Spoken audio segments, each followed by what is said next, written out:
हिंदी अध्याय 246 परिश्रम व्यक्ति को उत्कृष्ट बनाता है। सहपाठियों, कड़ी मेहनत करो। बैठो, मैं पहले तुम्हारे जवाबों को चिन्हित कर दूंगा। शा झुक्सियू को जब वांग टेंग का अहंकारी स्वर सुनने को मिला तो वह उत्सुक हो गया। उसने अपना सिर नीचे किया और कागज पर निशान लगा दिया। वांग टेंग असहाय महसूस कर रहा था। वह केवल अपनी सीट पर वापस जा सकता था। ये दृश्य देखकर अन्य छात्र आश्चर्यचकित रह गए। वांग टेंग ने इतनी जल्दी पेपर खत्म कर दिया। क्या उसने अपने उत्तर यूं ही लिख दिए? कई छात्रों ने अपनी गति तेज कर दी। आधा घंटा और बीत गया। अंत में किसी और ने भी शीट सौंप दी। ये डैन क्लास 1 का क्लास मॉनिटर था। वांग टेंग ने उसकी ओर देखा। उसका नाम क्या है? जियांग कुछ। वांग टेंग इस क्लास का नियमित छात्र नहीं था। वह कभी कभार ही क्लास देखने आता था। क्लास के दूसरे छात्र उस लड़के को क्लास मॉनिटर कहकर बुलाते थे, इसलिए उसे याद नहीं था कि उसका नाम क्या था। शा झुक्सियू ने अब तक वांग टेंग की स्क्रिप्ट को मार्क करना समाप्त कर दिया था। उसने एक लंबी सांस छोड़ी। इस आदमी ने उसे बहुत बड़ा सरप्राइज दिया। जब उसने क्लास मॉनिटर जियांग चेंग को अपना पेपर देने के लिए आगे बढ़ते देखा तो उसने अनजाने में वांग टेंग का पेपर पलट दिया। बेहतर होगा कि उन्हें इसको न दिखाया जाए, अन्यथा यह एक बड़ी उत्तेजना होगी। जियांग चेंग द्वारा अपनी शीट सौंपने के बाद शा झुक्सियू ने उस स्थान पर निशान लगाना शुरू कर दिया। अन्य छात्रों ने अपनी अपनी स्क्रिप्ट जमा करनी शुरू कर दी। प्रश्न ज्यादा नहीं थे, इसलिए सभी के पेपर पूरा करने के बाद काफी समय बचा था। अपनी किताबें पढ़ो, मैं कागजों पर निशान लगा दूंगा, शा झुक्सियू ने कहा। 20 मिनट और बीत गए। पाठ समाप्त होने में अभी भी कुछ समय था। शा झुक्सियू ने आखिरी पेपर पर निशान लगाया और उठ खड़ा हुआ। उसने छात्रों की तरफ देखा और मन ही मन आह भरी। वांग टेंग की तुलना में अन्य छात्रों के परिणाम असहनीय थे। लगता है मुझे सख्त होना पड़ेगा। छात्रों, आपके अंक बहुत अच्छे नहीं आए। वापस जाओ और आध्यात्मिक जड़ी बूटी विभेदन की पाठ्य पुस्तक की 10 बार नकल करो। मैं इसे 1 महीने बाद देखना चाहता हूं, उन्होंने शांति से कहा। छात्र जोर जोर से रोने लगे। 10 बार नहीं, प्रशिक्षक, हम मर जाएंगे। प्रशिक्षक, हमने कितने अंक प्राप्त किए? आपको हमें इस तरह से दंडित करने की आवश्यकता क्यों है? ये सही है, आपको कम से कम हमें ये तो बताना चाहिए कि हम कैसे मरते हैं। अल्पविराम। चूंकि आपने ऐसा कहा है, क्लास मॉनिटर, तो आइए और पेपर सबको वापस बांट दीजिए। आप उनके नतीजे भी पढ़ सकते हैं, शा झुक्सियू ने कहा। जियांग चेंग ने अपना शारीरिक श्रम फिर से शुरू कर दिया। उन्होंने मंच पर रखे कागजों के ढेर को उठाया, लेकिन उन्हें पता चला कि एक तरफ कागज का एक टुकड़ा अलग से रखा हुआ था। प्रशिक्षक, इसके बारे में क्या? उसने पूछा। आपको इसकी चिंता करने की जरूरत नहीं है। बाकी को बांट दें, शा झुक्सियू ने कहा। NO12BN.C ओम। जियांग चेंग उलझन में था, लेकिन उसने कुछ नहीं कहा और कागज बांटना जारी रखा। उसने अपना सिर नीचे कर लिया। पहला पेपर उसका था। जब उसने इसको देखा तो उसके चेहरे पर भाव बदल गए। मैंने 100 में से केवल 72 अंक प्राप्त किए हैं। उसे आश्चर्य हुआ कि क्या प्रशिक्षक ने कागजों पर गलत निशान लगाए हैं। हालांकि उसके पास उससे पूछने की हिम्मत नहीं थी। इस बात की बहुत कम संभावना थी कि प्रशिक्षक गलत हो। वह खुद के सिर पर कलंक नहीं लगाना चाहता था। अपना परिणाम पढ़कर उसे थोड़ी शर्मिंदगी महसूस हुई। Jiang Cheng 72। उसे प्रशिक्षक के शब्द याद आ गए और उसने झिझकने के बाद अपना परिणाम घोषित कर दिया। हमारे क्लास मॉनिटर ने केवल 72 अंक प्राप्त किए। यह इतना कम क्यों है? मुझे लगा कि परीक्षा कठिन नहीं थी। Ads by pub future. ये सही है, हो सकता है कि मुझे उच्च स्कोर न मिले, लेकिन मुझे लगता है कि मैं 70 से 80 अंक प्राप्त कर सकता हूँ। क्या उसने औसत से कम प्रदर्शन किया? कक्षा में अन्य छात्र घबराकर चिल्ला उठे। उन्हें यह अविश्वसनीय लगा। प्रश्न काफी आसान लग रहे थे, इसलिए उन्होंने नहीं सोचा था कि उसे इतने कम अंक मिलेंगे। दुर्भाग्यवश, वे बहुत ज्यादा सोच रहे थे। काओशिन 63, यूमिंग 36, राव बंग 56, अल्पविराम। उसके बाद सभी छात्रों के परिणाम 70 अंक या उससे कम थे। आधे छात्रों को 50 से कम अंक मिले। मैं परीक्षा में फेल हो गया। मेरे सिर्फ 36 अंक आए। मैं मरना चाहता हूँ, यूमिंग चिल्लाया। उसका चेहरा लाल हो गया और उसने अपना सिर मेज पर दे मारा। 36 अंक, ये बहुत कम था। यह अभूतपूर्व रूप से कम स्कोर था। मैं भी फेल हो गया। मेरे 56 अंक आए। राव बंग ने आह भरी। उसे लगा कि वह जीवन के सबसे निचले स्तर पर है। ये सभी लोग अपने हाई स्कूल में अव्वल छात्र थे। फिर भी वे विश्वविद्यालय में अपनी पहली परीक्षा में असफल हो गए। छात्र दयनीय रूप से रो पड़े।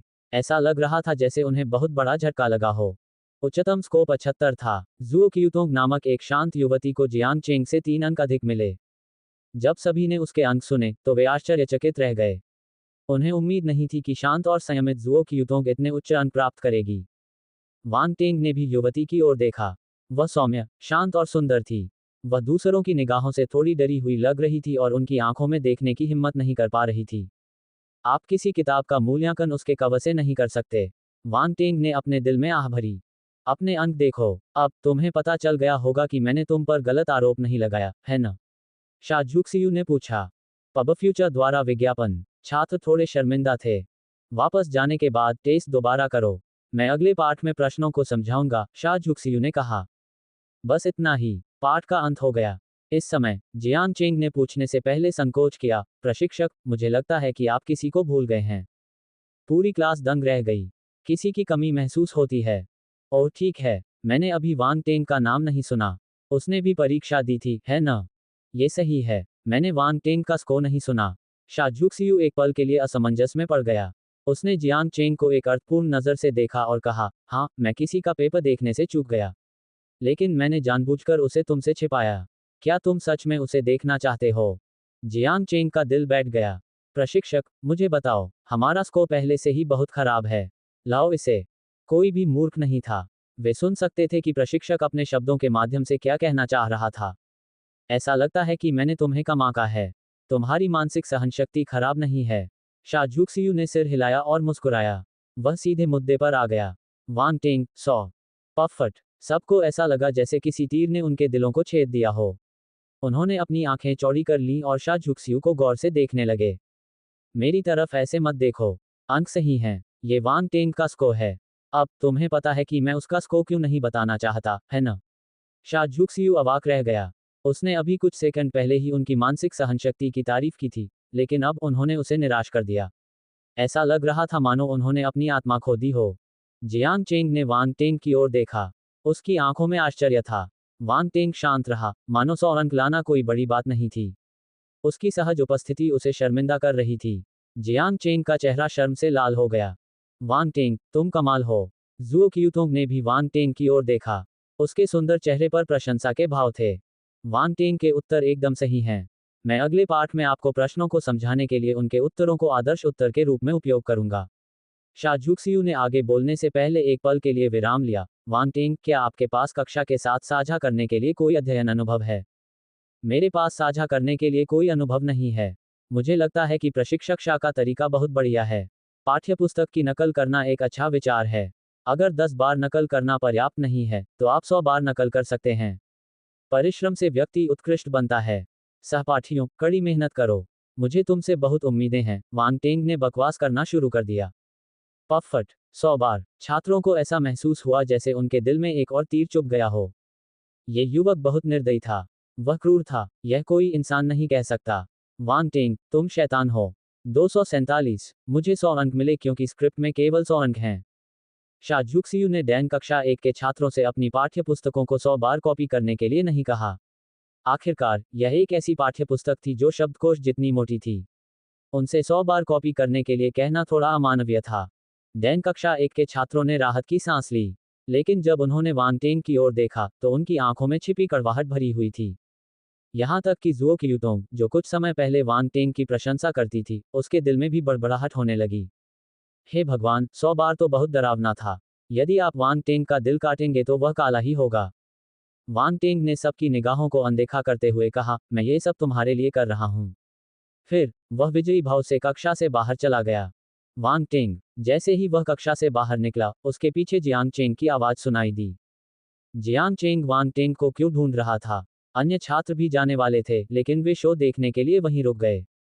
क्या बात है? वांग टेंग ने पूछा। हमने ठीक से रिवीजन नहीं किया, इसलिए हम अच्छा स्कोर नहीं कर पाए। अगली बार हम आपसे नहीं हारेंगे, जियांग चेंग ने कहा। वांग टेंग ने अपने चारों ओर नजर डाली और सभी से पूछा, क्या आप भी ऐसा ही महसूस करते हैं?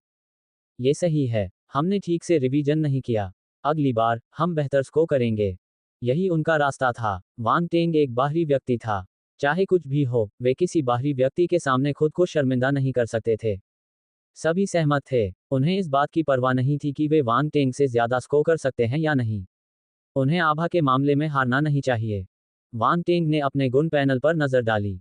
इतने सारे गुण चुनने के बाद उनकी आध्यात्मिक जड़ी बूटी विभेदन विशेषज्ञता के स्तर पर पहुंच गई थी। आध्यात्मिक जड़ी बूटी भेदभाव 350/1000 विशिष्ट। आध्यात्मिक जड़ी बूटियों के भेदभाव में कीमिया की दुनिया में एक अलिखित स्तर का अलगाव था। सबसे कम से लेकर सबसे ऊंचे तक वे थे फाउंडेशन, अच्छी तरह से वाकिफ, विशेषज्ञ, मास्टर, ग्रैंड मास्टर। विशिष्ट अवस्था स्कूल में प्रशिक्षकों की अवस्था थी। इसका मतलब यह था कि उनका आध्यात्मिक जड़ी बूटी भेदभाव का ज्ञान स्कूल के प्रशिक्षकों के स्तर तक पहुंच गया था। उसने सबकी तरफ देखा और मुस्कुराया। ऐसा लगता है कि तुम अभी भी अपने और मेरे बीच का अंतर नहीं जानते। तुम अभी भी 100 अंक पाने के लिए कड़ी मेहनत कर रहे हो, लेकिन मुझे 100 अंक मिलते हैं क्योंकि परीक्षा केवल 100 अंकों की है। सब लोग। वांग टिंग उनकी भावनाओं की परवाह किए बिना मुड़ा और चला गया। उसके चले जाने के बाद डेन कक्षा 1 के छात्रों को आखिरकार होश आया। वे गुस्से से भड़क उठे। वह बहुत घमंडी है, लेकिन ऐसा लगता है कि वह सच बोल रहा है। यह मत भूलिए कि उसे पेपर पूरा करने में सिर्फ आधा घंटा लगा था। अरे, तुम दूसरों का मनोबल क्यों बढ़ा रहे हो और अपना साहस क्यों कम कर रहे हो? तो क्या हुआ अगर उसने इसे आधे घंटे में पूरा कर लिया? शायद वह सवालों से ज्यादा परिचित था। ये सही है, हमें अगली बार उससे बेहतर अंक लाने होंगे। मुझे नहीं लगता कि वह हर बार पूरे अंक ला सकता है। अल्पविराम। जियांग चेंग की अभिव्यक्ति बदसूरत थी। उसने वांग टेंग को अपना प्रतिद्वंद्वी माना, लेकिन वांग टेंग ने उसकी बिल्कुल भी परवाह नहीं की। ये भावना क्रोधित करने वाली थी। हालांकि वांग टेंग को वास्तव में इसकी परवाह नहीं थी। वह लगातार सुधार कर रहा था। वे पहले से ही उससे बहुत पीछे थे, इसलिए भविष्य में वे और भी पीछे हो जाएंगे। इसलिए उन्हें उसकी तुलना नहीं करनी चाहिए। इससे उन्हें और निराशा ही होगी। मैं ये सब तुम्हारे लिए कर रहा हूं। तुम समझते क्यों नहीं? Ads by pub future. Wang Teng ने अपने दिल में आह भरी। उसने एक बूढ़े पिता की तरह व्यथित भाव दिखाया। अगले दिन गुरुवार था। उसे रून का एक पाठ लेना था। जैसे ही प्रशिक्षक चेन यिशिंग ने कक्षा में प्रवेश किया, उन्होंने मेज पर कागजों का ढेर रख दिया और मुस्कुराते हुए कहा, छात्रों, चलो आज एक छोटी सी परीक्षा लेते हैं। उनकी घोषणा के बाद करुण क्रंदन की आवाजें गूंज उठीं। वही दुनिया में वही रोना। वांग टेंग ने देखा कि प्रशिक्षकों को अचानक परीक्षा देना बहुत पसंद है। छात्रों को अचानक से पकड़ लेना भी एक खराब हास्य था। कुछ सिद्धांतों के अलावा रून परीक्षण में रून का चित्रण भी शामिल था। वांग टेंग ने असहाय भाव से अपना सिर हिलाया। ये परीक्षा उसके लिए अर्थहीन थी। वह गुण चुनना चाहता था। हालांकि चूंकि वह यहाँ थे, इसलिए उन्हें परीक्षण करवाना चाहिए। स्वूश स्वूश स्वूश। उसने आधे घंटे में परीक्षा पूरी कर ली और उत्तर सौंप दिए। रून कक्षा के विद्यार्थियों ने हैरानी से अपना सिर उठाया। प्रशिक्षक चेन यिशिंग को पता था कि उसे बुनियादी रून ज्ञान की अच्छी समझ है, लेकिन उसने यह उम्मीद नहीं की थी कि वह इतनी जल्दी पढ़ाई खत्म कर लेगा। उसने आश्चर्य से वांग टेंग की ओर देखा और कागज पर निशान लगाने लगा। कुछ मिनट बाद, जब उसने अपना पेपर पूरा किया, तो चेन यिशिंग आश्चर्यचकित रह गया। ये पेपर एकदम सही था। यहाँ तक कि मुश्किल रून चित्र भी बिना किसी गलती के पूरे हो गए थे। यह मॉडल उत्तर जैसा ही लग रहा था, मानो उन्हें एक ही सांचे में तराशा गया हो। बेशक, ये काफी आश्चर्यजनक नहीं था। आखिरकार, उन्होंने कई छात्रों को ऐसा करते देखा था। नकल करना कठिन नहीं था। सबसे कठिन काम था अपनी खुद की शैली बनाना। वांग टेंग ने पहले ही अपने रूनों में अपनी खुद की शैली शामिल कर ली थी। यह अत्यंत दुर्लभ था। रून अध्ययन कठोर नहीं थे और इसकी आधारभूत संरचना भी कठिन नहीं थी। सबसे कठिन हिस्सा था इसके असंख्य परिवर्तन। कुछ प्रतिभाशाली छात्र जिनके पास अपनी खुद की शैली नहीं थी, वे रून मास्टर तो बन गए, लेकिन वे बहुत आगे नहीं बढ़ पाए। उनका भविष्य सीमित था। हालांकि अपनी शैली वाले लोग अलग थे। उनका भविष्य अथाह था। ऐसे लोग दुर्लभ थे। शैली को समझाना मुश्किल था। सभी रून एक जैसे दिखते थे, तो आप कैसे बता सकते थे कि कोई शैली से बनाया गया है या नहीं?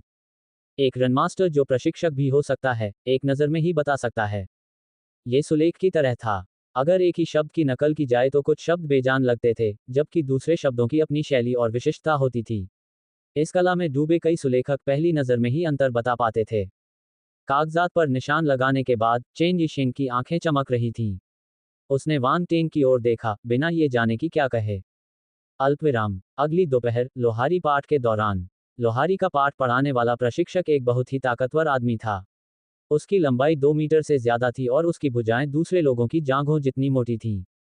जब उन्होंने पहली बार प्रशिक्षक को देखा, तो वांग टेंग को लू ज़िशिंग की याद आ गई। वे दोनों ही मांसल शरीर वाले थे और उनकी मांसपेशियों पर गांठें बहुत भयावह थीं। उसके पिछले जन्म में फिटनेस प्रशिक्षक उसके शरीर को देखकर अपना चेहरा दिखाने में शर्म महसूस करते थे। वांग टेंग को आश्चर्य हुआ कि क्या सभी लोहार ऐसे ही दिखते होंगे। अगर भविष्य में वह भी ऐसा ही होगा, तो वह शौचालय में छिपकर रोएगा। सौभाग्यवश, उन्होंने विशेषताओं को चुनने पर भरोसा किया, इसलिए उनकी मांसपेशियां इतनी उभरी हुई नहीं थीं। लोहारी पाठ के प्रशिक्षक का नाम था शियोंग बा। हाँ, उसका नाम कठोर और दबंग भी था। हालांकि सभी छात्रों को लगा कि उन्हें गलत नाम दिया गया था। छात्रों, आज हमारी परीक्षा होगी। क्या तुमने अपनी स्मृति टेबल पर धातु देखी? कक्षा समाप्त होने से पहले तुम्हें धातु को गलाना और गणना समाप्त करना होगा। मैं तुम्हारी पूर्णता दर के आधार पर अंक प्रदान करूंगा। जब शियोंगबा ने अपना मुंह खोला तो उसकी आवाज बिल्कुल भी दबंग नहीं थी। इसके बजाय वह उदार कला सिखाने वाले प्रशिक्षकों की तरह लग रहा था। उसकी आवाज सुनकर आपको नहीं लगेगा कि वह 2 मीटर लंबा मांसल हंक है। यह कोई सैद्धांतिक परीक्षा नहीं है, बल्कि व्यवहारिक परीक्षा है। वांग टेंग ने धातु की मेज पर रखी धातु को देखा और चौंक गया। यह अधिक सामान्यतः देखा जाने वाला काला लोहा है। जब परीक्षा शुरू हुई तो वांग टेंग के दिमाग में काले लोहे के बारे में जानकारी उभरी। उसी समय उसने अपने पास की भट्ठी खोल दी। जब तापमान एक निश्चित बिंदु पर पहुंच गया तो उन्होंने एक सौम्य बल बनाया और काले लोहे को भट्टी में भेज दिया। 100 गड़ा हुआ काला लोहा। ये लगभग पूरा हो गया है। 10 मिनट बाद वांग टेंग ने सही समय का पता लगाया और काले लोहे को भट्टी से बाहर निकाल लिया। उसने अपना हथौड़ा उठाया और उसे पटक दिया। हथौड़े की आवाज कक्षा में गूंज उठी। इस समय अन्य छात्रों ने भी हथौड़ा चलाना शुरू कर दिया था। पूरा लोहारी स्टूडियो धातु के टूटने की आवाज से भर गया था। वांग टेंग की हथौड़े की आवाज दूसरी आवाजों के साथ मिल गई। अप्रशिक्षित कानों के लिए यह आवाज बाकी आवाजों जैसी ही थी। जियोंगबा ने अपनी भौहें उठाईं। ये ध्वनि, उसके कान हिले और उसने तुरंत ही स्रोत का पता लगा लिया। यद्यपि वह हर दिन लोहारी कक्ष में ये सभी शोर सुनता था, फिर भी उसकी सुनने की शक्ति अन्य लोगों की तुलना में खराब नहीं थी। एक युद्ध योद्धा के रूप में अपने कानों की सुरक्षा के लिए उनके अपने तरीके थे। लोहारों के लिए सुनने की शक्ति बहुत महत्वपूर्ण थी। ऐसा इसलिए क्योंकि उन्हें धातु की आवाज सुनने की जरूरत होती थी। एक कुशल लोहार धातु में अशुद्धियों के स्तर और अशुद्धियों के स्थान को केवल उसकी ध्वनि के माध्यम से निर्धारित करने में सक्षम होगा। इस तरह से वे हथियारों के लिए उत्तम सामग्री तैयार करते थे। No12BN.com। शियोंगबा की नज़र तुरंत वांग टेंग पर टिक गई। उसकी आंखों में आश्चर्य था। ये वही है। वह उसके करीब नहीं गया। वह बस मंच से उसे चुपके से देखता रहा। जितना अधिक वह उसे देखता, उतना ही अधिक अचंभित महसूस करता। Ads by pub future. क्या शानदार कारीगरी है। क्या वांग टेंग लोहारों के परिवार का उत्तराधिकारी है? ये सही नहीं है। मैंने सुना है कि वह एक साधारण व्यवसायी का बेटा है। उसकी कोई खास पृष्ठभूमि नहीं है। क्या उसने खुद ही यह समझ लिया? अगर उसने समझ लिया है तो वह बेहद प्रतिभाशाली है। शियोंगबा के दिमाग में कई विचार कौंधे। फिर वह दूसरे छात्रों की ओर देखने लगा। वह वांग टेंग की वजह से दूसरे छात्रों को नजरअंदाज नहीं कर सकता था। उनकी लोहारी कक्षा में अभी भी कई प्रतिभाशाली छात्र थे। बैंग बैंग बैंग, खनक खनक खनक। ये वांग टेंग का पहला प्रयास था। शुरू में वह काफी धीमा था क्योंकि वह इस अनुभूति का आदी होना चाहता था।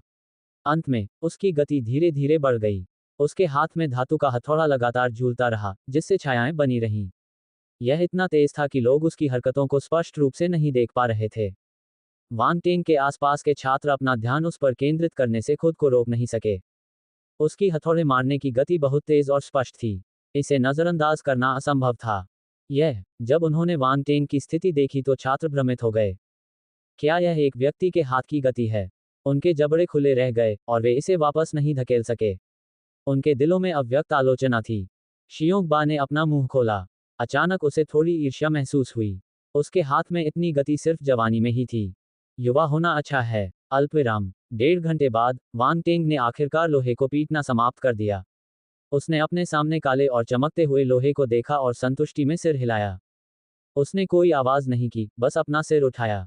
शियोंगबा को पहले ही पता चल गया था कि उसने जालसाजी बंद कर दी है। जब उसने उसे अपना हाथ उठाते देखा तो वह उसके पास चला गया। धातु के तापमान की परवाह न करते हुए उसने उसे करीब से देखने के लिए सीधे उठा लिया। Ads by pub future. उसकी आंखों में आश्चर्य और गहरा हो गया। ये 100 जाली है। शियोंगबा को संदेह हुआ कि उसने गलत देखा है। उसने वस्तु को कुछ और बार पलटा और किनारों की भी जांच की। अंत में उन्होंने अपनी शक्ति को धातु में प्रवाहित किया और अंततः पुष्टि की कि यह 100 गड़ा हुआ काला लोहा था। 100 फौज का मतलब था कि कच्चे माल को 100 बार हथौड़े से पीटा गया था। जितनी ज्यादा बार हथौड़ा मारा गया, धातु में अशुद्धियां उतनी ही कम हुई। 100 फौज के अलावा 1000 फौज, 10,000 फौज और यहां तक कि 100,000 फौज भी थे। कुछ लोहार हथियार बनाने के लिए कुछ साल या 10 साल से भी ज्यादा समय लगाने को तैयार थे। आपको क्या लगता है कि उन्होंने ये समय कहाँ बिताया होगा? यदि वे उच्च श्रेणी का लोहार का काम पूरा करना चाहते थे तो सामग्री अच्छी गुणवत्ता की होनी चाहिए। यदि नहीं, तो वह 1000 बार हथौड़े से पीटने के बाद नष्ट हो जाएगी। सीमा से आगे जाना उतना ही बुरा था जितना कि कम पर जाना। इसके अलावा लोहार केवल उच्च गुणवत्ता वाली सामग्री पर ही अपना बहुमूल्य समय खर्च करने को तैयार थे। काला लोहा सबसे आम धातु सामग्री में से एक था। 100 फौज इसकी सीमा थी। यदि लोहार पर्याप्त कुशल नहीं था और अपनी ताकत को ठीक से नियंत्रित नहीं करता था, तो हथौड़ा मारने के दौरान बहुत अधिक दबाव हो सकता था, और काला लोहा 100 बार हथौड़ा मारने से पहले ही स्क्रैप आयरन में बदल जाता था। बहुत बढ़िया। इस काले लोहे की पूर्णता बहुत उच्च है। ये 97% शुद्धता तक पहुंच गया है। ये पहले से ही एक दुर्लभ परिष्कृत लोहा है। शियोंग बा अपनी तारीफों में कंजूस नहीं था। वांग टेंग को देखते हुए उसकी आंखों में प्रशंसा थी। ये व्यक्ति लोहारी में एक असाधारण प्रतिभा था। सौगड़ी धातुओं की शुद्धता का स्तर भी अलग अलग हो सकता है। ये लोहार की तकनीक पर निर्भर करता है। लोहारी उद्योग में शुद्धता कभी भी 100% तक नहीं पहुंच पाती। यह आदर्श अवस्था थी और यह अप्राप्य थी। यदि आप किसी महारथी लोहार से सबसे साधारण सामग्री को भी पीटने को कहें, तो वह उसे 100% शुद्ध नहीं बना पाएगा। इस प्रकार जियोंग बा को लगा कि वांग टेंग का 97% वह उच्चतम था जिसे वह प्राप्त कर सकता था। लोहा इससे अधिक शुद्ध नहीं हो सकता था। बाकी लोग अभी भी अपने काम में व्यस्त थे, इसलिए उन्होंने शियोंग बा की बातें नहीं सुनी। अगर नहीं सुनी होती, तो वे अब और काम नहीं करना चाहते थे। तुम्हारी कारीगरी का हुनर बुरा नहीं है। क्या तुम्हारा कोई गुरु है? शियोंग बा ने मन ही मन सवाल पूछा। नहीं, मैं सिर्फ आपके पाठ सुनने आया था, वांग टेंग ने अपना सिर हिलाया और जवाब दिया।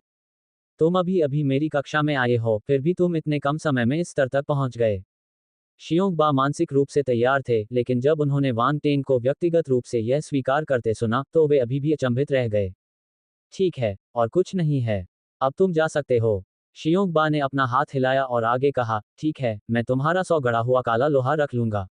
मैं इसे अगले पाठ में तुम्हें लौटा दूंगा। ठीक है। वांग टेंग को नहीं पता था कि शियोंग बा को काले लोहे की क्या जरूरत है, लेकिन वह जानता था कि शियोंग बा सिर्फ 100 जाली वाले काले लोहे के लिए उसे धोखा नहीं देगा। वह इतना लालची नहीं था। वांग टेंग के जाने के बाद शियोंग बा ने पाठ समाप्त होने से 10 मिनट पहले परीक्षा समाप्ति की घोषणा कर दी। फिर उन्होंने एक एक करके छात्रों के काम का निरीक्षण किया। उनमें से 200 फोजिंग करने में सक्षम थे, लेकिन उनकी शुद्धता की तुलना वांग टेंग से नहीं की जा सकती थी। एक 67% पर था जबकि दूसरा 83% पर था। एक शुरुआती के लिए 67% बुरा नहीं था। जहां तक दूसरे छात्र की बात है, जिसने 83% अंक प्राप्त किए, वह लोहारों के परिवार से था। उसकी नींव अच्छी थी और वह पहले से ही इतना प्रतिभाशाली था कि इस मुकाम तक पहुंच सका। शियोंग बा ने परिणाम घोषित किए और सभी को प्रोत्साहित किया। फिर उन्होंने पाठ समाप्त कर दिया। लोहार परिवार का छात्र खड़ा हुआ और पूछा, रुको प्रशिक्षक, वांग टेंग की शुद्धता प्रतिशत क्या है? शियोंग बा बच्चे को उत्तेजित करने में असमर्थ था। लेकिन जब उसने उसकी आंखों में हट देखा, तो उसने आह भरी और कहा, 100 जाली, 97%। कक्षा में छात्र आश्चर्यचकित थे। वह 97% शुद्धता तक पहुंचने में कामयाब रहे। यह इतना ऊंचा कैसे है? इस शुद्धता तक पहुंचने के लिए उसे कम से कम मास्टर स्तर पर होना चाहिए। अल्पविराम। ऐसी प्रतिभा वास्तव में दुनिया में मौजूद है, छात्र जो एक लोहार परिवार से आया था, ने उदास होकर कहा। वह एक अपवाद है। उसके जैसे बहुत से प्रतिभाशाली लोग नहीं हैं, इसलिए तुम्हें खुद की तुलना उससे करने की जरूरत नहीं है। तुम खुद में असाधारण हो, शियोंग बा ने उसे सांत्वना दी। जब छात्र ने उसकी बातें सुनी तो उसे और भी बुरा लगा। तुलना करने का कोई मतलब नहीं था। इससे और भी दुख हुआ। एक क्षण में ही छात्र का चेहरा काला पड़ गया और उसके चेहरे पर उदासी छा गई। वह फिर से ऐसा कर रहा है। शियोंग बा असहाय महसूस कर रहा था। ये छात्र सभी क्षेत्रों में उत्कृष्ट था, लेकिन जब भी उसे उत्तेजित किया जाता था, तो वह हमेशा एक ज़ोंबी में बदल जाता था। शियोंग बा को नहीं पता था कि कैसे प्रतिक्रिया करनी है। उसने अजीब तरह से खांसते हुए कहा, खांसी, खांसी, यांग गोंग, मुझे अचानक लगता है कि अगर तुम और अधिक मेहनत करोगे, तो तुम बहुत जल्द वांग टेंग को पकड़ पाओगे। वास्तव में, हाँ, मुझे पूरा यकीन है। मुझे पता है, मैं किसी से नहीं हारूंगा। इंस्ट्रक्टर जियोनग, मुझे अब वापस जाकर ट्रेनिंग करनी है। मिलते हैं। फिर मिलेंगे। आह, जियोंग बा ने एक लंबी आह भरी। आभासी युद्ध कक्ष। हाल ही में सभी संकायों की परीक्षाएं चल रही थीं। युद्ध संकाय और कमांड संकाय भी अपवाद नहीं थे। कमांड सेंटर में सैद्धांतिक परीक्षाएं होती थीं, जिसमें युद्ध कमान के बारे में सैंड टेबल परीक्षा भी शामिल थी। दुर्भाग्य से वांग टेंग को उनमें कोई दिलचस्पी नहीं थी, इसलिए उसने केवल विशेषताएं ही चुनी और परीक्षाएं नहीं दी। युद्ध संकाय में भी सैद्धांतिक परीक्षाएं होती थीं, लेकिन उनका मुख्य ध्यान वास्तविक युद्ध पर था।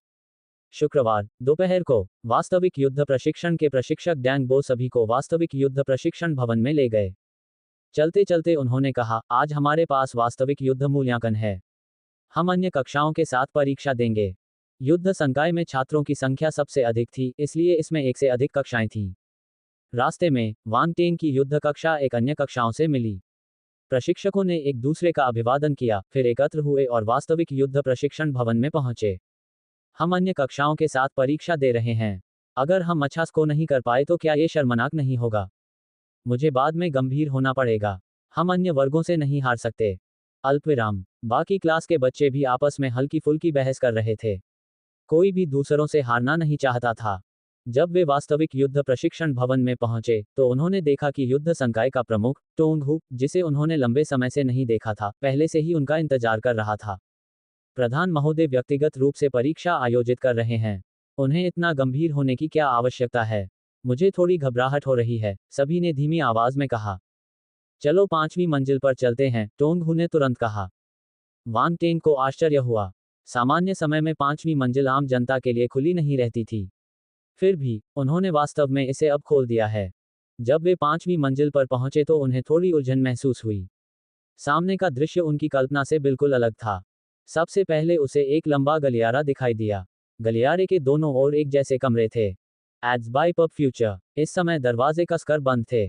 साथ ही अंतराल भी छोटा था, इसलिए कोई भी ये बता सकता था कि अंदर की जगह बहुत सीमित थी। यह आभासी युद्ध कक्ष है। टोंग हु ने अपना मुंह खोलते ही सबको आश्चर्यचकित कर दिया। आभासी युद्ध कक्ष? क्या ये फिल्मों में दिखाए जाने वाले आभासी उपकरणों जैसा होगा?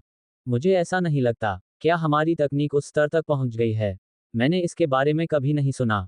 यदि आभासी उपकरण उपलब्ध हैं, तो क्या इसका मतलब यह है कि वे आभासी खेलों का आविष्कार कर सकते हैं? सभी लोग धीमी आवाज में चर्चा करने लगे। यह उनके लिए बहुत बड़ी खबर थी। बहुत से लोग बहुत उत्सुक थे। वे छोटे कमरों को ऐसे घूर रहे थे मानो वे अपनी आंखों से दीवारों में छेद कर देना चाहते हों। आपका अनुमान सही है। ये वही वर्चुअल उपकरण है जिसके बारे में आप सोच रहे हैं। वर्तमान में यह अभी भी युद्ध संसाधनों से संबंधित है, इसलिए ये जनता के लिए उपलब्ध नहीं है, टोंग हु ने कहा। तो ये सच है? वांग टेंग आश्चर्यचकित था। हालांकि वह अपनी भौहें सिकोड़े बिना नहीं रह सका। हमारी तकनीक कितनी आगे बढ़ गई है। ऐसा लगता है कि जनता कई चीजों से संपर्क नहीं कर सकती। कृपया इस बारे में लोगों को न बताएं। अगर नहीं बताया तो आपको कड़ी सजा दी जाएगी। दुनिया के सिर्फ कुछ शीर्ष विश्वविद्यालयों में ही इस तरह की सुविधा है। आपको खुद को भाग्यशाली समझना चाहिए। सही समय आने पर देश इसे छोटे पैमाने पर प्रसारित करेगा। ये बहुत दूर नहीं होना चाहिए, टोंग हु ने कहा। वे बहुत सख्त हैं। हर कोई चिंतित था, लेकिन साथ ही वे डिवाइस को आजमाने के लिए उत्साहित भी थे। ठीक है, चलो समय बर्बाद नहीं करते। आप में से हर कोई एक कमरा चुन सकता है और उसमें प्रवेश कर सकता है। आप अपनी कठिनाई का स्तर और अपना स्थान चुन सकते हैं। कंप्यूटर आपके प्रदर्शन के आधार पर एक समग्र स्कोर देगा, टोंग हु ने कहा। कठिनाई के अलग अलग स्तर और स्थान हैं। वाह, यह मजेदार लग रहा है। छात्र सुखद आश्चर्यचकित थे। उन्होंने एक कमरा चुना और अंदर चले गए। वे भूल गए थे कि यह एक परीक्षा थी। इसके बजाय उन्होंने इसे एक खेल की तरह लिया। ये युवा बहुत खुश लग रहे हैं। मुझे उम्मीद है कि वे बाद में रोएंगे नहीं। टोंग हु खुद को रोक नहीं पाया और बुरी तरह से हंसने लगा। उसने प्रशिक्षकों की ओर रुख किया और कहा, चलो मुख्य नियंत्रण कक्ष में चलते हैं और उनके प्रदर्शन को देखते हैं। मुख्य नियंत्रण कक्ष गलियारे के अंत में था। यह एक बहुत बड़ा कमरा था जिसकी पूरी दीवार पर स्क्रीन लगी हुई थी। वर्तमान में अलग अलग छवियां प्रदर्शित की जा रही थीं। रेगिस्तान, घास के मैदान और यहां तक कि समुद्र भी थे। छात्र पहले ही वर्चुअल कमरों में प्रवेश कर चुके थे और अपनी परीक्षा शुरू कर चुके थे। अल्पविराम। वांग टेंग ने कमरे में प्रवेश करने के बाद देखा कि अंदर जगह बहुत कम थी। कमरे के अंदर केवल एक विशाल चांदी सफेद गेमिंग चैम्बर डिवाइस था। कृपया अपना पहचान विवरण दर्ज करें और आभासी कक्ष में प्रवेश करने से पहले सेंस हेलमेट पहने, एक रोबोट आवाज ने उन्हें याद दिलाया। आवाज सुनकर वह चौंक गया। उसने अपना छात्र पहचान नंबर दर्ज किया और बगल में रखा हेलमेट पहना। फिर वह आभासी कक्ष में प्रवेश कर गया। स्थिति में वांग टेंग, अमर ड्रैगन 08 वर्चुअल चैम्बर में आपका स्वागत है। चैम्बर का दरवाजा बंद हो रहा है। तंत्रिकाओं में प्रवेश करना, भौतिक डेटा एकत्र करना। संग्रह पूरा हो गया। नवंबर LBJNN। आभासी दुनिया में प्रवेश। वांग टेंग की दृष्टि काली हो गई और उसकी दुनिया घूमने लगी। उसके सामने का दृश्य तुरंत बदल गया। उसके चारों ओर खालीपन था। अंतरिक्ष में बड़े बड़े तारे चक्कर लगा रहे थे और दूर दूर तक आकाशगंगा लटक रही थी। ये सब एक वास्तविक ब्रह्मांड जैसा लग रहा था। वांग टेंग अवाक रह गया। सच कहूं तो वह हैरान रह गया। उसे समझ आ गया था कि अब तकनीक कितनी शक्तिशाली हो गई है। उसने अपना सिर नीचे करके देखा और पाया कि वह तैर रहा था। उसने अपने शरीर और चेहरे को छुआ। वे निस्संदेह असली लग रहे थे। यहाँ तक कि उसका हाव भाव भी वैसा ही लग रहा था। ये बहुत वास्तविक लगता है। प्रौद्योगिकी में गिरावट नहीं आई है। इसके बजाय एक बड़ी छलांग है। रोबोट जैसी आवाज सुनाई दी। वांग टेंग, आपसे मिलकर खुशी हुई। आभासी दुनिया में आपका स्वागत है। कृपया अपना आभासी परिदृश्य चुनें। यह आवाज एआई जैसी क्यों लग रही है? वांग टेंग एक बार फिर दंग रह गया। आवाज सुनते ही उसके सामने अलग अलग नज़ारे दिखाई देने लगे, जैसे वह घोड़े पर सवार होकर फूलों को देख रहा हो। वे तेजी से गुजर गए। मैं घास का मैदान चुनूंगा। वांग टेंग ने सहजता से एक को चुन लिया। घास के मैदान का स्थान निश्चित हो गया है। कृपया कठिनाई स्तर चुनें। इसमें 5 अलग अलग कठिनाई स्तर थे: शुरुआती चरण, मध्यवर्ती चरण, उन्नत चरण, दुष्स्वप्न, और यहाँ तक कि नरक चरण। नरक चरण उस चरण से एक स्तर ऊपर है जिसे मैंने जियुगोंग दांव के लिए चुनौती दी थी। मुझे आश्चर्य है कि यह कितना कठिन होगा। क्या मुझे इसे आजमाना चाहिए? वैसे भी यह सिर्फ आभासी मुकाबला है। वांग टेंग ने तुरंत अपना निर्णय लिया। मैं नरक का मंच चुनता हूँ। नरक चरण की पुष्टि हुई। कृपया तैयार रहें। प्रवेश करना। छवि बदल गई, साथ ही उसके आसपास का दृश्य भी बदल गया। वांग टेंग को तुरंत एहसास हुआ कि वह एक विशाल घास के मैदान के बीच में खड़ा था। यहाँ की घास एक आदमी जितनी ऊंची थी। ये घास का मैदान है।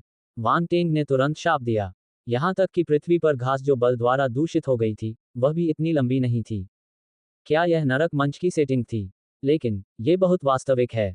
ये वास्तविकता से अलग नहीं है। अगर कोई मुझे न बताता तो मुझे पता ही नहीं चलता कि यह एक आभासी जगह है। वांग टेंग अवाक रह गया। लेकिन ये तकनीक थोड़ी उन्नत है। क्या पृथ्वी ऐसी चीजों का आविष्कार करने में सक्षम है? वह धरती पर इंसानों को नीची नजर से नहीं देख रहा था। बात बस इतनी थी कि तकनीक वास्तविकता से मेल नहीं खाती थी। अंतर बहुत बड़ा था। उनका मानना था कि पृथ्वी यदि 100 वर्ष आगे भी बढ़ जाए तो भी वह इस उपकरण का निर्माण नहीं कर पाएगी। कोई बात नहीं, मैं चाहे जितना भी सोचूं, मुझे समझ नहीं आएगा। वैसे मैं इसे कैसे खेलूं? इसके बारे में कोई निर्देश नहीं है। वांग टेंग ने खाली घास के मैदान को देखा और अपना सिर हिलाया।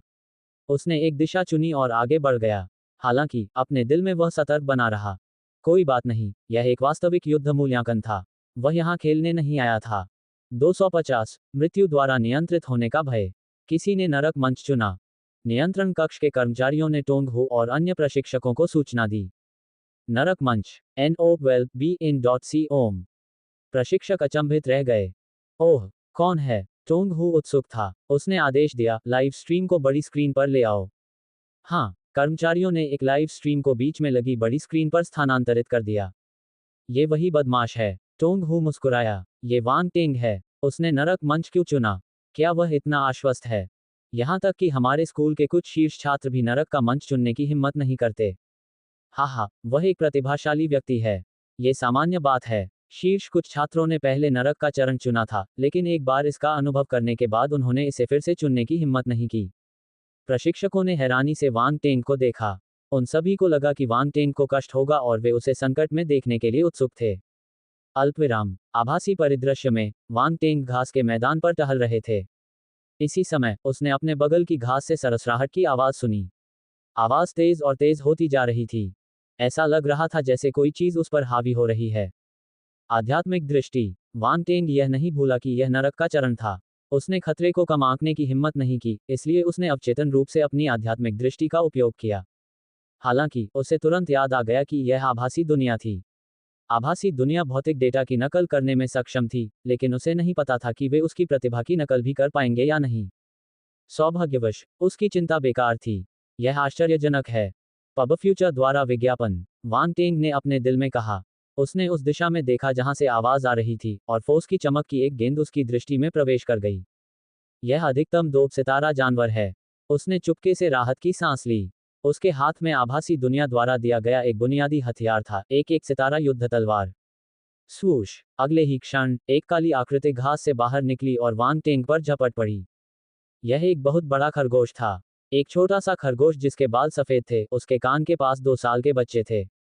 दुर्भाग्य से खरगोश बिल्कुल भी प्यारा नहीं था। उसके सामने के दांत नुकीले स्टील के कांटों जैसे थे। अगर किसी को पीटा जाता तो उसका शरीर जरूर घुस जाता। वांग टेंग की आंखों में चमक आ गई। उसने अपनी युद्ध तलवार का इस्तेमाल नहीं किया और इसके बजाय अपनी बाईं मुट्ठी पर मुक्का मारा। टकराना। बड़े सफेद खरगोश का सिर फट गया, इससे पहले कि वह दर्द से चिल्ला पाता। वह पीछे की ओर फेंका गया। यह मर चुका था। एपेटाइजर। वान टेंग ने अपना सिर हिलाया और खरगोश को अनदेखा कर दिया। वह आगे बढ़ता रहा। अल्पविराम। जब टोंगहू ने नियंत्रण कक्ष से ये दृश्य देखा तो उसकी आंखें चमक उठीं। वान टेंग ने एक ही मुक्का मारकर दो स्टार बीस्ट को मार गिराया। मुझे ऐसा क्यों लगता है कि उसकी क्षमता फिर से बढ़ गई? कक्षा 2 के प्रशिक्षक ने कहा। वान टेंग की प्रतिभा अद्भुत है। कक्षा 3 के प्रशिक्षक ने विस्मय से कहा। अन्य प्रशिक्षकों ने डैंग बो को ईर्ष्या भरी आंखों से देखा। अगर उन्हें अपने जीवन में एक बार भी वान टेंग जैसा कोई छात्र मिला है तो ये गर्व करने लायक बात है। अल्पविराम। धीरे धीरे समय बीतता गया। वान टेंग ने कुछ 2 सितारा तारा जानवरों और एक 3 सितारा तारा जानवर की देखभाल की। उसे यह बिल्कुल भी मुश्किल नहीं लगा। नरक अवस्था अपने नाम के अनुरूप कुछ अनुपयुक्त प्रतीत हुई। जब वह घास के मैदान में दाखिल हुआ तो दोपहर हो चुकी थी।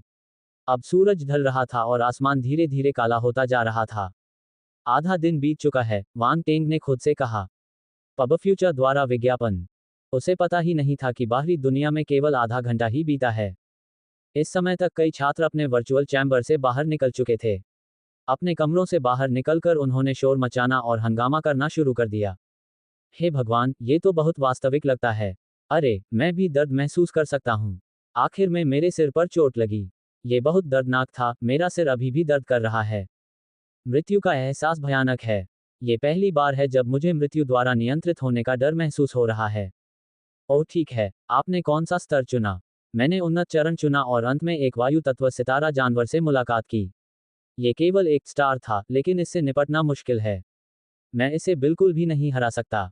आपने उन्नत चरण चुना। मैं इतना साहसी नहीं हूं और अंत में मैंने मध्यवर्ती चरण चुना। छात्रों ने प्रशिक्षकों को नहीं देखा, इसलिए वे गलियारे में खड़े हो गए और एक दूसरे से बातचीत करने लगे। माहौल बहुत जीवंत था। यह आभासी मुकाबला एक खेल की तरह लग रहा था। वे मर सकते थे और दर्द महसूस कर सकते थे, लेकिन गंभीरता से। यह मजेदार था। अल्पविराम। वान टेंग ने भी इस बात को महसूस किया जब वह आभासी दुनिया में लड़ाई जारी रख रहा था। यहां तक कि दर्द भी एक साथ होता है। यह अविश्वसनीय है। अभी अभी अचानक उसे एक स्टार बीस्ट ने खरोंच दिया और उसे बहुत दर्द हुआ। वह अवाक रह गया। रात हो चुकी है और मुझे थोड़ी भूख लग रही है। क्या ये नर्क चरण की कठिनाई है? मुझे परीक्षा समाप्त होने तक तारा जानवरों को मारना जारी रखना होगा। वान टेंग ने खुद से कहा। हर जगह अंधेरा था और पूरे इलाके में गहरी खामोशी छाई हुई थी। वान टेंग को नहीं पता था कि परीक्षा में कैसे आगे बढ़ना है। रुको, ये सही नहीं है। ये बहुत शांत है। यह अजीब तरह से शांत है। वान टेंग को झटका लगा। वह वहीं रुक गया और अपनी आध्यात्मिक दृष्टि को सक्रिय किया। उसने अपने चारों ओर नजर घुमाई। हिस। वान टेंग ने ठंडी हवा में सांस ली। बल की चमक के धब्बे उसकी दृष्टि में प्रवेश कर गए तथा उसके चारों ओर के पूरे क्षेत्र को लगभग ढक लिया। वह बिना कुछ जाने ही चारों ओर से घिर गया। अचानक घास में छोटे छोटे लाल बिंदु चमकने लगे। वे इतने घने थे मानो अजीबोगरीब चीजों का झुंड हो। उसके बाल खड़े हो गए और उसका सिर सुन्न हो गया। नरक चरण सक्रिय। फक। वान टेंग खुद को कोसने से रोक नहीं सका। जब तुम आओगे तो तुम्हें सब एक साथ आना होगा। मैं मरने जा रहा हूं। उसने अपने हाथ में युद्ध की तलवार थाम ली। उसके शरीर में शक्ति उमड़ पड़ी और उसकी युद्ध की प्रवृत्ति जाग उठी। वह तैयार था। चलो भी। वान टेंग ने बढ़त हासिल करने के लिए पहले हमला करने का फैसला किया। वह तुरंत ही निकटतम लाल बिंदु की ओर बढ़ गया। स्लैश। वह एक ही झटके में मांस तक पहुंच गया। उसके आसपास से गुस्से और तीखी आवाजें गूंजने लगीं। फिर ज्यादा से ज्यादा लाल बिंदु उसकी ओर बढ़ने लगे। ये बड़े आकार के लाल आंखों वाले चूहे थे। वे बेहद फुर्तीले थे और उनके पंजे तीखे थे। उनकी पूंछ छोटे चाबुक की तरह थी जिसमें अप्रत्याशित हमला करने की शक्ति थी। उनसे बचना असंभव था। सबसे महत्वपूर्ण बात यह थी कि उनकी संख्या बहुत अधिक थी। ये जीवन या मरण की स्थिति थी। तो यह वास्तविक नरक अवस्था थी। अल्पविराम। नियंत्रण कक्ष में टोंगहू मुस्कुराया और कहा, आपको क्या लगता है कि वह कितने समय तक टिक सकता है? 3 मिनट बहुत लंबा समय है। 2 मिनट। 2 मुट्ठियां 4 हाथों के सामने कुछ नहीं है। और ये बहुत सारे हैं। 5 मिनट। कक्षा 1 के प्रशिक्षक डैंग बो ने कहा। प्रशिक्षक डैंग, क्या आप इतने आश्वस्त हैं? बिल्कुल, वह मेरा छात्र है। इससे पहले कि डैंग बो बोलना समाप्त कर पाते, एक अन्य प्रशिक्षक ने चिल्लाकर कहा। देखना। सभी लोग स्क्रीन पर देखने लगे, जिस पर वान टेंग था। उनकी आंखें चौड़ी हो गईं। स्क्रीन पर वान टेंग एक वध मशीन में बदल गया था। वह चूहों के बीच से आगे पीछे घूमता था और हर वार में एक चूहे को मार देता था। वांग टेंग बिजली की तरह तेज था, क्योंकि हर एक वार घातक था। वह तेज, सटीक और क्रूर था। उसका हमला करने का तरीका आकर्षक नहीं था। इसके बजाय, ये बेहद सरल था। ये युद्ध शैली थोड़ी जानी पहचानी लगती है। टोंग हू ने अपनी ठोड़ी को छुआ और घबराहट में बुदबुदाया। घड़ी टिक टिक कर रही थी। 1 minute, 2 minute, 3 minute, 5 minute, 6 minute. समय पहले ही प्रशिक्षकों की भविष्यवाणी से अधिक हो चुका था। हालांकि इस समय कोई भी कुछ नहीं बोला। वे सभी एकाग्रता से स्क्रीन को देख रहे थे। मुझे अब याद आया, ये हमारे प्रिंसिपल की लड़ने की शैली है ना? टोंग हू चौंक गया। उसकी आंखें चौड़ी हो गईं।